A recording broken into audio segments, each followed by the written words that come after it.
It was so difficult to leave Alcoholics Anonymous. It was more difficult than getting sober.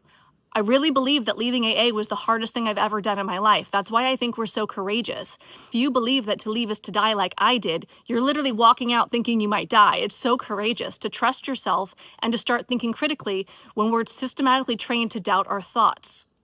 Hello, welcome to the Sobriety Bestie podcast. I am Kirsten, your hostess and your friend here today for another edition of Culty Comments. So there's actually two comments that I'm going to share today because they both use the same word and we're going to unpack it. So the first one says, I'm glad what you have now works for you. Just don't be presumptuous about what will work for others. This is starting to seem like an obsession. I'm not sure that I'm being presumptuous about what would work for others. I'm really championing critical thinking and trusting yourself, trusting your intuition. Those are two things that are eroded systematically over time through Alcoholics Anonymous. They are part of the programming. And I definitely don't know what's going to work for other people. I'm here to warn about the harms of Alcoholics Anonymous and to validate those that are experiencing what can be traumatic as part of leaving AA and to help them deprogram. So I don't agree that I'm presuming anything will work for others. How could I know what was going to work for others? But what's interesting here is that this person says, this is starting to seem like an obsession. So obsession is what we're going to talk about today. The other comment I got, both of these comments I got yesterday, I feel like I'm walking the middle path, like the Buddha, while both sides remained enslaved by AA. On one side, loyal members cling to the program, still trapped in its mental conditioning. On the other, former members spend their lives bashing it online, obsessed with proving it wrong. Both believe they're helping others, and maybe they are. Still, both remain bound to it, whether they realize it or not. In my opinion, there's so much more to life. I don't look at it as black and white. Okay, he thinks that there's people in AA that are trapped by the conditioning, and that there's former members like me who spend their life bashing it online, obsessed with proving it wrong. And I'm assuming he means me because he's putting it under a video. Actually, he's putting it under my first Culty comment video. Although later he says I wasn't talking about you, which to me just feels like complete bullshit gaslighting. Own it. Drop your balls and own it. So this to me just seems very manipulative in the fact that he's not even owning that he's doing what he's doing. But let's break down obsession because I want to talk about that word for a minute.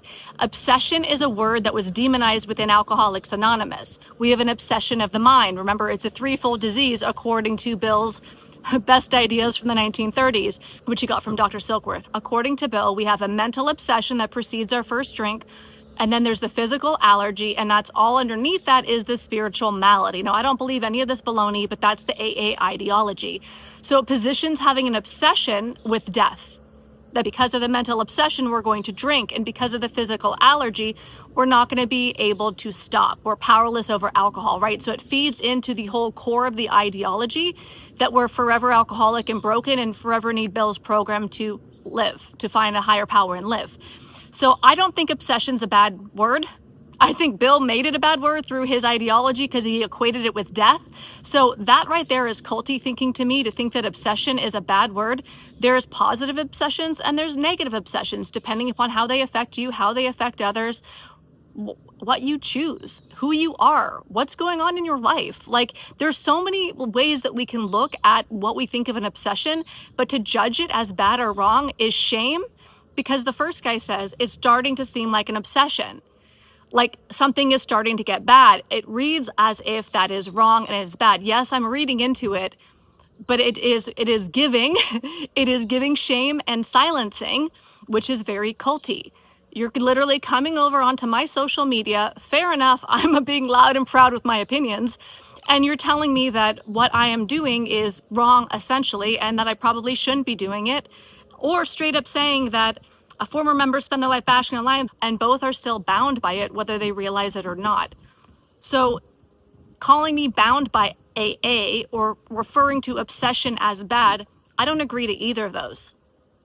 What I see here is people who are indoctrinated into a cult-like mindset, whether they're actually in Alcoholics Anonymous or not, because a lot of America, and maybe even the world, has been indoctrinated into AA ideology. And so what I want to say is, I don't think that obsession is bad. I've been diagnosed properly after leaving Alcoholics Anonymous, where I was misdiagnosed as alcoholic for the 10.5 years that I was in there. A year after I left AA, I got diagnosed autistic. 4 years after I left AA, I got diagnosed ADHD. ADHD, it's called. Or any ADHD people out there, let me know in the comments. What's up, people? So what do we know about autism and ADHD? Autism, there's something called special interest. I don't like that term. It's not special. I have a fucking interest. You might call it an obsession. You might call it strong focus. It's literally how my brain is wired. It's also called monotropic thinking, where I can focus on one thing for a very long period of time. It's a fundamental part of my wiring, just like my height is a part of me, or my bones are a part of me. Also, we know about ADHD, there's something called hyperfocus. That's kind of the same thing. So I have a brain that tends to go into one track for a long period of time. That's my natural wiring. That's how I've always been. I'm gonna guess it's how I'm always going to be. I don't have a problem with that. I love understanding my brain. Any other autistics or ADHDers out there know what I mean about the can focus for a long time, or what other people might judge as obsession? So what I've learned about myself, especially after leaving Alcoholics Anonymous, is that if I focus on purpose, for example, that's a great way for me to anchor onto a healthy obsession versus an unhealthy obsession like drinking or something. So because I know I'm going to lock into one thing and I have that skill, because it really is a skill to be able to sit down and just focus for like 15 or however many hours or weeks or months or years on one thing, it's a skill. That's why I'm like, it's not a special interest, it's a badass interest. It's a very good ability to pay attention for a long period of time on one thing. So if you're going to judge me as an autistic ADHDer as having an obsession and put it as a bad thing, that's called ableism. Now, I don't think either two of these people really understand that. Most people who are ableist don't get that they're being ableist. We haven't had that big epiphany in the world yet about what ableism actually looks like, especially for neurodivergent folks. But if you think that my brain is wrong for how my brain is fundamentally wired, that's on you. Motherfucker, that's not on me. I'm fine with my brain. If you don't like my brain, fine, great, go away. Handle yourself. Take care of your own emotions or your own dislikes. If that's your preference, you don't like how I am naturally, great. I don't like how some people are naturally, great, but it's not wrong. We don't have to make it wrong how people naturally are. That's shame, and it's not cool, and it's kind of culty in this way because you're doing it in the context of me talking about leaving Alcoholics Anonymous. The other point that I want to bring up here that is super important is I don't like the news. The news is filled with murder. It's constantly about who got murdered. It's about bad news. It's bad news. You know what I mean? Like the news is like mostly like bad news. It's quite stressful. It's about horrific things, and they show it. They do like the police body cam and they show all this horrific stuff. Like I never liked the news, but it's way worse now than it used to be. It's like it's super sensationalized, and it's very like emotionally disturbing for me, especially as somebody who's hypersensitive. Remember the autism and the ADHD. So my sensory system is like super sensitive. So that's why I like making videos in the woods. It's a vibe for me. So I don't like the news. It doesn't feel good in my system. So I'd prefer not to watch the daily news. Well, I don't watch the daily news, but you know what I don't do? I don't send a message to the channel and tell them that they're obsessed with murder. I don't tell them that they're obsessed with negativity or that they're obsessed with drama or chaos or horrific things. I don't turn it on. I don't go to the channel that I don't want to experience. If you need to go to a channel that you don't want to experience and tell them how they need to be so that you can feel okay, that's on you. That is on you, culty commenters. Okay, so if you don't like that I'm talking about leaving Alcoholics Anonymous on the internet, change the fucking channel. That's on you. It's not on me to change who I am so that you're okay. I don't know you. That's bananas. That's like me saying, hey, Channel 4, I don't like all the murders. Can you tone it down? You seem obsessed with murders. It is what it is. I don't know what to tell you. If you don't like the channel you're watching, change it. Okay, and perhaps a bigger point here is that I think with both of these commenters, they don't understand the depth of how freaking hard it can be to leave Alcoholics Anonymous. I think when you're commenting on somebody's channel who's trying to offer a service of deprogramming, like a gift that I wish existed when I left AA, especially because I'm doing these daily videos. I would have loved to have had this 5 years ago when I left AA in April 2020. It was so difficult to leave Alcoholics Anonymous. It was more difficult than getting sober. I really believe that leaving AA was the hardest thing I've ever done in my life. That's why I think we're so courageous. If you believe that to leave is to die like I did, you're literally walking out thinking you might die. It's so courageous to trust yourself and to start thinking critically when we're systematically trained to doubt our thoughts. And so I just think when I see comments like these and other comments, like when people say that I seem drunk or I seem like I'm in denial or that I was never a real alcoholic or fill in the blank in the way that people are subtly insulting me, I think in order to shame and to silence me, make me stop, I think really what's going on there is a lack of understanding of the depth of the problem that I'm speaking to right now. I know you get it because you're here. It's really, really hard for a lot of us to leave Alcoholics Anonymous, especially if you've been in there a long time or if you were a true believer. Now, any religious cult or any cult is going to have the people in the middle, the true believers, and then people out on the periphery who weren't that involved, who didn't get fully indoctrinated. I was fully in. It was very hard for me to leave. So if you weren't fully in, then you won't know how hard it is to leave. But just because you don't understand a problem doesn't mean a solution isn't needed for those experiencing the problem. It's bananas AF to think that because you don't understand a problem, that then there is no problem. Like, who the fuck are you? People are out here having a hard time, especially in my DMs, because not everybody wants to comment on the internet. They'll send me DMs about what they're struggling with. Not everyone wants to break their anonymity.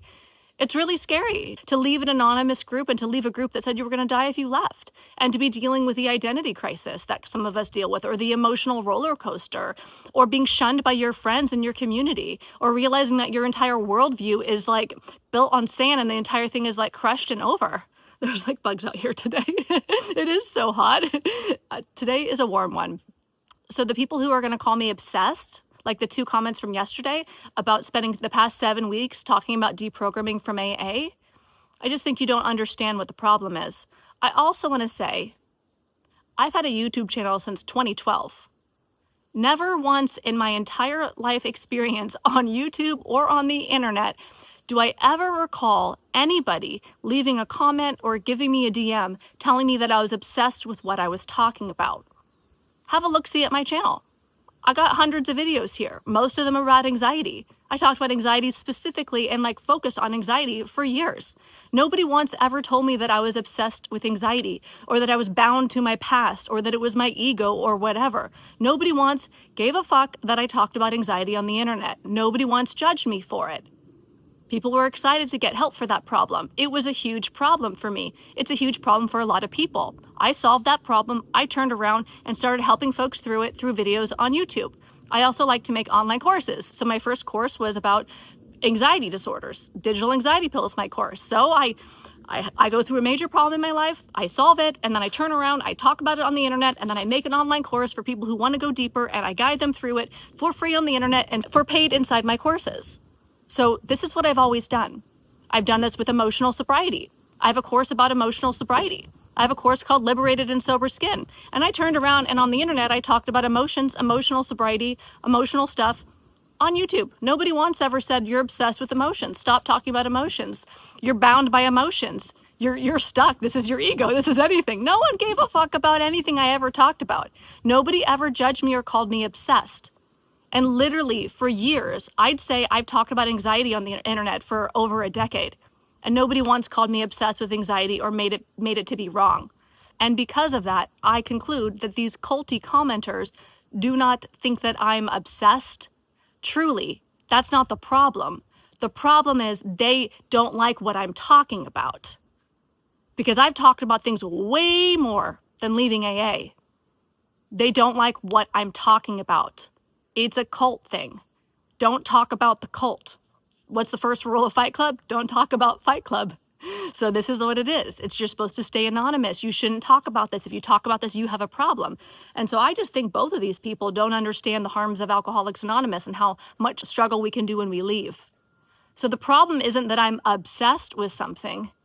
And quite frankly, I love my mind's ability to obsess on something. Even if I'm still talking about this in 10 years from now, which I can't imagine that that's the case, I'm always changing my mind. Remember I said ADHD? So I'm always like, oh, it's a squirrel, what's new, what's next, it's a squirrel. So I'm kind of looking around for my dopamine hit, if you know what I mean. Do my ADHD friends know what I mean? So I'm probably not going to stick on this topic forever. I'm going to stick on this topic until I've gone through it to the extent that I feel is right. I'll know when it's time. I'll know when it's time to move on. And that's when I'll move on. Not when people judge me, not when people shame me, not when people want me to be silent. The problem isn't that I'm obsessed. The problem is they don't like what I'm talking about. Let's just be real. It's giving cult. Thank you so much for joining today. It's been great to have you here. As always, I care more about what you think than what I'm saying. I look forward to hearing from you in the comment. This is about your own critical thinking and your own trusting yourself. What do you think about this concept of judging people for how their brains naturally work? The things that you saw in the comments today, what are your thoughts? Have you been judged? Have you received things like this yourself? Have you spoken out about your own escape? Yeah, I look forward to hearing from you in the comments. And if you wanted to know more about my courses, I'll put a link to all my courses below if you want to check that out. And I'll see you next time in the next video. Have a great day. Bye.